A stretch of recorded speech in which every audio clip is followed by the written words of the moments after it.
காலத்தில் வர்றது contagious disease தான், தொத்து வியாதி தான் வரும் பொதுவாக மழை காலத்தில். தொத்து வியாதி எங்கேருந்து வருது? தண்ணியில் வருது அல்லது காற்றில் வருது. காற்றுல வருதுன்னா என்ன பண்ணணும்? காற்றடிக்காமல் பார்த்துக்கணும். காற்றில் எப்படி வருது? ஏத்தால ஒருத்தர் சளி பிடிச்சவர் இருக்கார், ஒரு ரெஸ்பிரேட்டரி இன்ஃபெக்ஷன் உள்ள, அவர் தும்மல் அடித்தாருன்னா நமக்கு மாட்டிக்குவோம். நமக்கு அப்போ நம்ம ஒரு மாஸ்க் போட்டு போகிறது நல்லது. அந்த கொரோனா காலத்தில் மாதிரி ஒரு மாஸ்க் போட்டுக்கிட்டிங்கன்னா அவர் தும்மினாலும் நமக்கு ஒன்றும் செய்யாது. கூட்டங்களுக்கு போகும்போதாவது முதலுக்கு மாஸ்க் போடணும். நம்ம கூட்டத்துக்கு போகும்போது தான் மாஸ்க்கை கலட்டுவோம், நம்மளை ஒரு மாதிரி பார்ப்பான்னுட்டு. அதனால் அப்படி ஒரு ஸ்டிக்மா இருக்குது. ஆனால் இவருக்கு ஏதோ எனக்கு உடம்புக்கு ஒத்துக்காது, அதனால் நான் மாஸ்க் போட்டுன்னு சொல்லிட்டு போக வேண்டியதான். என்ன பண்ணுறது? இப்போ நான்லாம் மாஸ்க் போட்டுட்டு ஓபி அட்டன் பண்ணுறேன், எல்லோரும் கண்டேஜியஸாக தான் வர்றாங்க, எல்லாம் இன்ஃபெக்ஷனாக தான் வருது. எனக்கு வரலையே. இல்லைன்னா ஒர்க்காக வரும். இந்த சீசனில் ஃப்ளூ வரும், வைரல் இன்ஃபெக்ஷன் வரும், 103 104 அப்படி தான் வரும் காய்ச்சல். வந்தால் வைத்தியர்கிட்ட உடனே காட்டி ஒரு நாளில் செட்டில் ஆகலையா ஒரு ட்ரிப்பை போட்டு அதில் மருந்து போட்டால் செட்டில் ஆகிடும். கொரோனா மாதிரி அப்பவும் குளுக்கோஸ் தானே போட்டோம், குளுக்கோஸ் போட்டு 1-2 மருந்து போட்டோம். ஒரே டோஸில் கூட செட்டில் பண்ண 104 105 காய்ச்சல் இருக்கலாம், ட்ரிப்பு போடுங்க அப்படின்னு கேட்டால் போட்டுட்டு போயிடணும். அது வேண்டாம் நீங்கள் மாத்திரையை கொடுங்கன்னா மறுநாள் இன்னும் 1 டிகிரி கூட இருக்கும். ஒரு டோஸை போட்டு மறுநாள் காலையில் 2 டோஸ் போட்டால் அவ்வளோதான், கையில் உள்ள ஊசியை கழட்டிடலாம். ஏன்னா இப்போ உள்ள வைரல் டிசீஸ் அப்படி தான் இருக்குது. 104 105 தான் வர்றாங்க. ஒரு டோஸை போட்டுட்டு மறுநாள் காலையில் வந்து இன்னொரு டோஸை போட்டிங்கன்னா சரியாக போகும். பிறகு ஆன்டி வைரல் மாத்திரை கொடுப்பாங்க, அதை போட்டிங்கன்னா சரியாயிடும். மற்றபடி அதை அந்த தும்மல் போடுறவங்ககிட்ட ஒரு மாதிரி கண்ணெல்லாம் செவந்துக்கிட்டு சளி பிடிச்சி இருமிகிட்டு இருக்கவங்க அந்த கூட்டத்தில் உட்காரக்கூடாது, கொஞ்சம் தள்ளி உட்காந்துக்கணும். நேராக முகத்துக்கு நேராக உட்காந்தோன்னா உங்களுக்கு வரக்கூடிய வாய்ப்பு அதிகம். தண்ணி எப்போவுமே கொதிக்க வச்சு ஆற வச்சு குடிக்கணும்.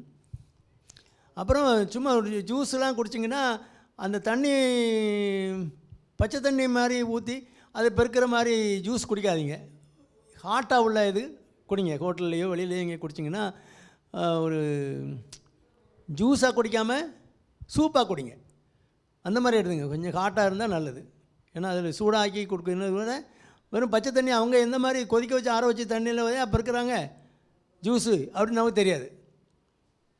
அந்த மாதிரி நம்ம நினச்சோன்னா நான் அது அந்த மாதிரி ஜூஸ் வருதுன்னு நினச்சா நம்ம லூஸு. அவ்வளோ அக்கறையாக கொடுக்குறாங்க அவங்களுக்கு. அப்படி கொதிக்க வச்சு ஆற வச்சு தண்ணியில் ஊற்றி கொடுக்கணும், மக்கள் பாதிச்சிடும்ன்ட்டு. பச்சை தண்ணியை ஊற்றினோன்னா சோழி முடிஞ்சு, அவ்வளோதான். ஒரு டம்ளர் தண்ணி கொடுத்தானாலே ஒரு 5000 ரூபா டெபாசிட் பண்ணிடணும். ஜிபே கூட பண்ணிக்கலாம் நீங்கள் ஹாஸ்பிட்டல் பில்லை. நாங்கள் நம்பர் கொடுத்துரும் ஜிபே பண்ணிட்டு போயிடலாம். ஆனால் கண்ட்ரோல் டயரியா போச்சுன்னா கண்ட்ரோல் ஆகிறதுக்கு 5000 ரூபா செலவாகும். அதனால் அங்கே வெளியிலலாம் ஹோட்டல்களில் சாப்பிட்றத தவிர்க்கணும். வேறு போக்கு இல்லைன்னா சாப்பிட்டுக்கலாம். அதுவும் கொஞ்சம் சூடான ஆகாரமாக அப்போ போடுற ஐட்டங்கள் எடுத்து சாப்பிட்டுட்டு கொஞ்சமாக சாப்பிட்டு அப்படியே கொண்டு போகணும். வெளியில் பச்சை தண்ணி குடிக்காதீங்க. பச்சை தண்ணி ரொம்ப காஸ்ட்லி. நான் போன தடவை சொன்னேன், இவனாட்ட ஜூஸு குடின்னு சொன்னால் ஒரு 5000 ரூபா குறைஞ்சது வாங்கிடுங்க, சந்தோஷமாக குடிக்கிறேன். நெல்லிக்காய் ஜூஸாக கொடு, ஒரு 5000 ரூபா கொடு, பாக்கெட்டில் வச்சுக்கிட்டு குடிச்சிட்டு போயிருங்க. போனாலும் நமக்கு வந்து பொழப்பு கெட்டு போகாமல் ஒரு நாள் ஃபுல்லாக பிடுங்கிட்டு போச்சுன்னா என்ன பண்ணுறது? உடம்பு கெட்டு போகும், நமக்கு வேலை போச்சு, காசு போனால் பரவாயில்ல, வேலை போச்சு, டயர்டாயிரும். அதனால் அந்த மாதிரி டிஸ்கம்ஃபர்ட்லாம் இல்லாமல் இருக்குன்னா தண்ணியில் கவனமாக இருக்கணும். தண்ணியில் தான் மஞ்சக்காமாலை வருது, டயரியா வருது, டயரியா, டிசென்ட்ரி, காய்ச்சல் எல்லாமே வாட்டர் இன்பார்ன் இன்ஃபெக்ஷன், டைஃபாய்டு எல்லாமே வாட்டர் பார்ன் டிசீஸ். மஞ்சக்காமாலை நிறைய பிள்ளைகளுக்கு மஞ்சக்காமாலை இருக்குது, அதெல்லாம் தண்ணியில் வர்ற வியாதி. தண்ணி எப்போவுமே கொதிக்க வச்சு சிரமம் பாராமல் கொதிக்க வச்சு ஆற வச்சு குடிச்சிட்டா தொந்தரவு இல்லை. மற்றபடி ரெஸ்பிரேட்டரி இன்ஃபெக்ஷன் வந்து அது வைரல் இன்ஃபெக்ஷனை ஒன்றும் ப்ரிவெண்ட் பண்ண முடியாது, ரொம்ப ரேர். கொரோனா தான் நமக்கு 80% எல்லாருக்கும் வந்ததில்லை. அதே மாதிரி தான் அந்த சீசனில் வரதான் செய்யும். வந்தால் உடனே கூடுமான வரைக்கும் ஐசோலேட் பண்ணிக்கணும். 4-5 பேர் இருந்தாங்கன்னா அந்த வந்த ஆளை, அந்த காய்ச்சல் உள்ள ஆளை தனிமைப்படுத்தி வச்சிங்கன்னா மற்றவங்களுக்கு பரவுறதை கொஞ்சம் குறைக்கலாம்.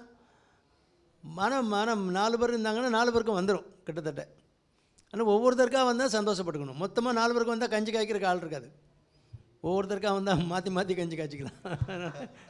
நான் அப்படி தான் சொல்லுவேன். அப்படின்னா சந்தோஷப்பட்டுங்க. எனக்கு முந்தா நாள் காய்ச்சல் ஊசி போட்டு பண்ணேன் டாக்டர், இன்றைக்கி இவனுக்கு காய்ச்சல் வேணும்.